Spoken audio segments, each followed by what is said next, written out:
at the U.S. District Court over in Grand Rapids, that's the Western Division here, the lawsuit was filed by a bunch of about a dozen Michigan Republicans. And who are they suing?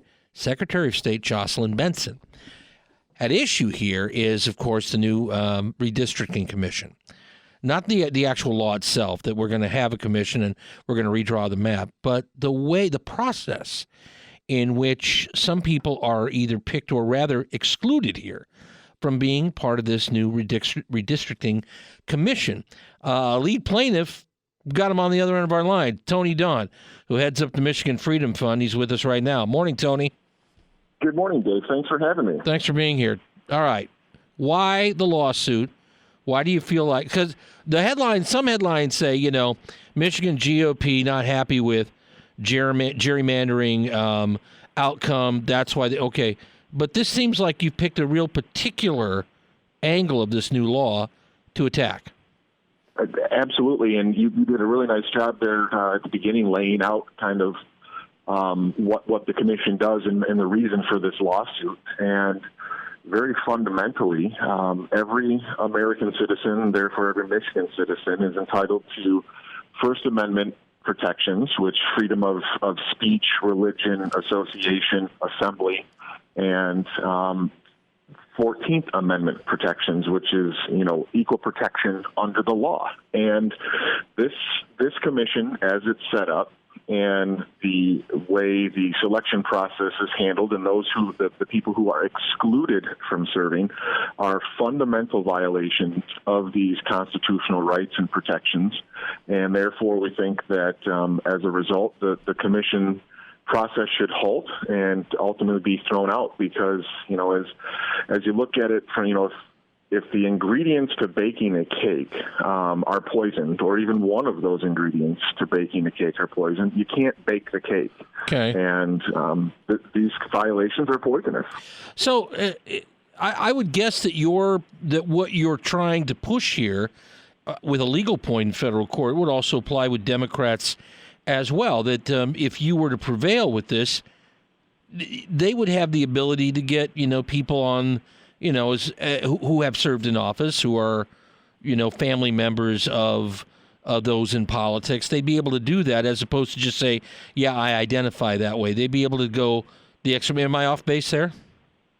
Well, ultimately, with this lawsuit, what we are asking for is that, because of these fundamental violations of our constitutional rights, that the commission itself is unconstitutional and should be thrown out. Now, a potential outcome could be that those violations or those exclusions are tossed. Now, I don't know what a judge is going to do, but the fact of the matter is it's not, although, the folks who have filed this suit are Republicans, this is to protect the rights of every Michiganian, whether they're left-leaning, right-leaning, independent, Well, you say protect, Party. Tony, you say protect the rights, but look, I mean, one of the rights, though, is a chance to go and vote, and people voted for this. I mean, this didn't win by one vote. This was if a judge were to throw this out entirely, I mean, aren't you worried about the optics of that? Quite frankly, what I'm worried about are the optics of a commission that is set up to exclude at least 500,000 Michiganians from even applying to serve. And I think it's just absurd that setting aside the constitutional violations of those like myself who are politically active and who are excluded from serving. All right. If those, so let me ask you this: if those were met, if those objections somehow through the legal process were met, would you be satisfied with a redistricting commission and the new law to set out the new maps as was put forward by the people of Michigan? Or in your mind, would they have to re-vote on that? Or should the whole thing be dropped? Because if the whole thing gets dropped, I know that's a win for some, but that could have hell to pay down the line. Well, if the whole thing is tossed out, what we've done is successfully defended the rights of the constitutional rights, First and 14th Amendment rights of every Michigander, in particular those hundreds of thousands, 500,000 at least, who are prohibited. And that's, again, not just myself, people who are politically active, people that are related to me. So my mother, who is not politically active in any way aside from watching the news, she's prohibited from applying and from serving on this commission because she's related to me, because she's my mother. If my daughter were 18, she would be prohibited from applying and serving because of what I do, regardless of her political beliefs. And I think it's really a cynical way of going about setting up a commission, and ultimately it's a unconstitutional way. And I think that's the point everybody needs to know. Did the proponents of that law go too far in the write-up then? Because a bunch of other states that have this didn't go as far with that particular aspect of the divvy up of the redistricting commission. I understand what they said they were trying to get at there, but by doing that, did they go too far? Oh, absolutely. Fundamentally, they did.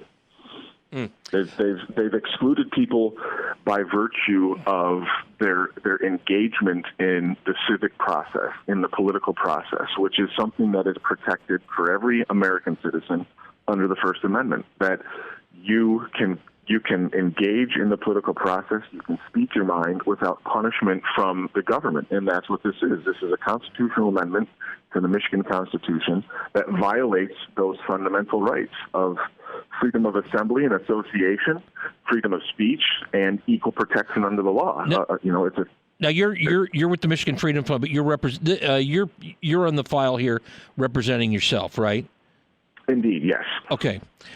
Because everybody on here is a Republican who pushed this through, including Linda Lee Tarver here in the Lansing area, but Tom Barrett, state senator, as well. So it's interesting, but you're not doing so again under any of these banners. It's for each one in and of themselves. This is going to have to go. Federal court moves slow, but they'll be aware of the time factor here too. This has to. This can't languish for years, can it? It cannot, and it should not, because you are correct. There's a set timeline on when things should be in place for the application process, all right. And we hope and expect quick action from the courts. Okay, we'll see how this goes. It's been filed, the lawsuit. There are a dozen Republicans who say that the process here with the redistricting commission and the way that limitations are placed on certain Michigan citizens from being kept from that commission, from serving in any capacity or being considered for serving is unconstitutional. And that's what they're pressing. There's always a chance that the judge is going to say, no, people passed it, this is good to go, and that will be that. But it could run up the illegal flagpole and take a little while in court. We shall see. Tony Daunt, who is regularly with the Michigan Freedom Fund and not in today's capacity, but he is our guest. Thanks, Tony, for coming on.